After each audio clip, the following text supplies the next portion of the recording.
Welcome to Daryo Talks. I'm Tony Kruger, and joining us today is Alexander Likhtman from ITCOMMS. From ITCOMMS, right? Yes. Welcome. Thank you for joining us. Thank you for inviting me. I really appreciate it. When I saw that you had been here to give a talk about SMEs and the importance of PR and communications and kind of public image, if you're branding, I really felt like I needed to reach out to you. And thankfully, Farida did on your behalf. Yeah. First things first, tell our audience a little bit about yourself, please. Well, I'm Alexander Likhtman. I'm 48 years old, and I'm doing PR over half of my life. I used to be an engineer and used to be a sales manager for PC components, and then I switched and and I still like it, I would say. What made you make that switch into communications? Oh, that was a long story, but make it short. I joined a startup end of last millennium. End of last millennium. Yeah, and I was in this startup. I was doing trade from Taiwanese and Chinese PC components manufacturers, bringing them to Russia and making them sell. So not exactly a retail sales, but as a product manager. That time it was called product manager. This time nowadays I think it's like more brand manager. So, and this startup, it was the biggest PC component distributor in Russia back in the days, and they were swiftly becoming a corporation with all the rules, with all this regulation and stuff, which I didn't like. And after like 3 years of this transformation, I just stood up and left because I didn't like what it was becoming. Right? Yeah. And that time, the young, I like to say professional, with no savings, with a little kid, with knowledge of the market, with knowledge of technology, and with knowledge of how to communicate with people. What could I do? We call it, in Russian, we call it продавать воздух, selling air. So this is what I started to do. I started selling air to sell the Taiwanese PC manufacturers' image to tech audience of the PC magazines, of PC websites, and so on and so forth. And that's how it all started. Well, then how did you then discover the power of imaging and branding?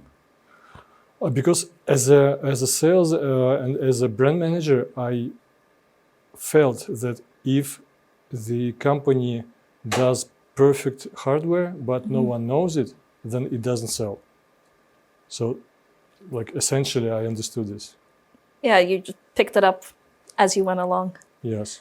Do you see kind of something similar going on here in Central Asia, where there's really good ideas, really good innovations coming out, but not anyone really knows about it?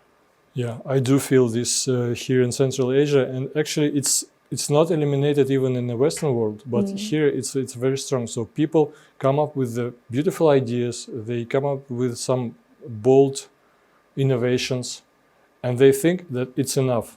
Sometimes it is, but most of the times no. People should know you. People should know what is it about and should understand and feel why it matters to them to use your technology. And this is what majority of professionals forget about. Is this one of the reasons why you set up ITCOMMS? Yes, I think so. It's important. The whole world is about communication. You met your other half, and even after you marry, you have to communicate yourself. Yes. Quickly jump back to the communication. So communication, as you said, is essential in all aspects of life. It is. And ITCOMMS, how do you envision ITCOMMS being here within the region? I would say my mission is, well, we do not want to compete with local agencies because they're long here for a long time. They're popular, people know them, so it's okay. But bringing here international companies and making them loud here in the market is what we can do and what we can deliver. And vice versa, when local Uzbek companies, Kazakh companies are going international, then we could help, because they normally have no knowledge of the market, and normally even they have a partner, like a sales partner or something, to sell their products. They do not have idea how to promote their products or services outside of the region. And as we have international expertise and we have all the partnerships, well, we are part of couple international PR networks all over the world, so we know how to find the partners and how to build trust in almost any of the markets all over the world. Maybe not in mainland China, but all the rest is we can do. So you are the bridge that's connecting the region to so the the rest bridge of the world. is the right word for us. Hope people would also make this equation in their heads, like bridging markets, ITCOMMS. Well, here's hoping they will. I think it's a pretty easy conclusion to come to. And you've been to Uzbekistan quite a few times. I often visit Uzbekistan. Unfortunately, I don't live here, but I live like an hour and a half away from here. How do you see Uzbekistan's startup ecosystem, especially as we just spoke about in terms of their imaging and branding, and how do you see them kind of reaching out to the rest of the world?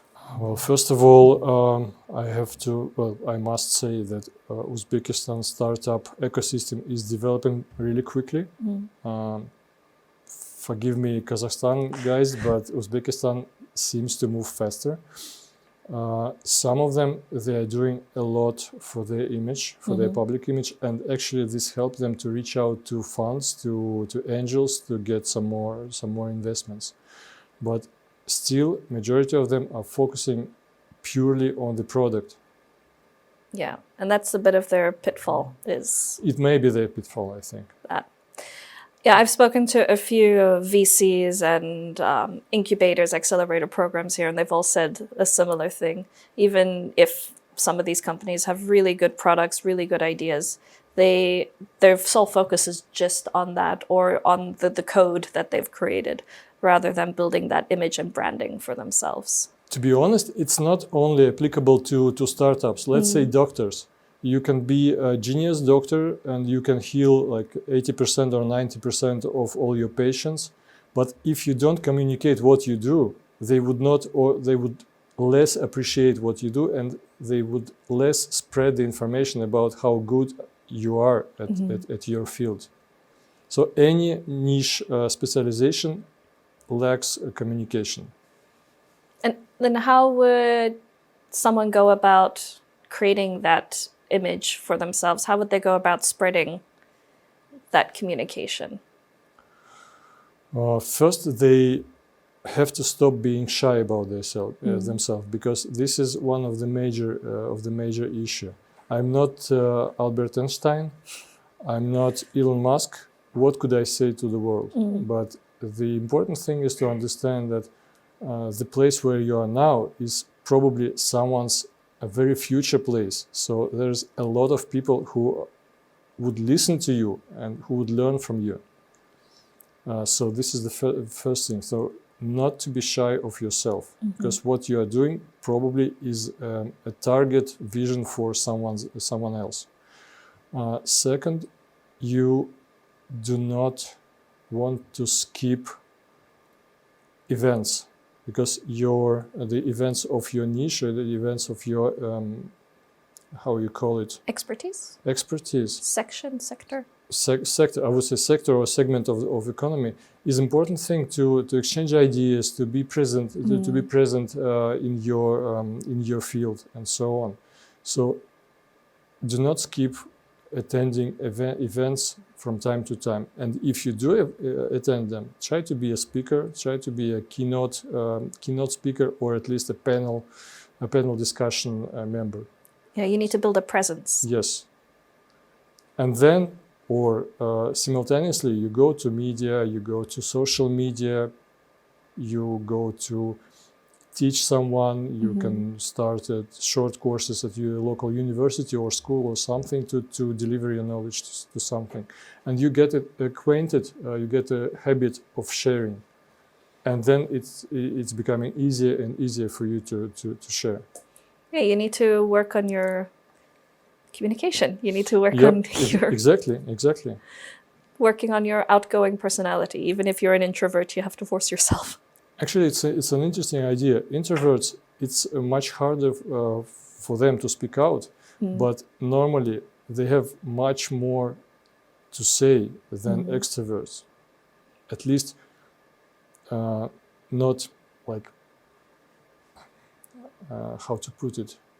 Like extroverts, they're always visible, so they have nothing new to say normally. Yes. But introverts, when they speak up, it's like, wow, this guy or this lady has a rich internal world. It's something profound, usually. Yes. Yeah.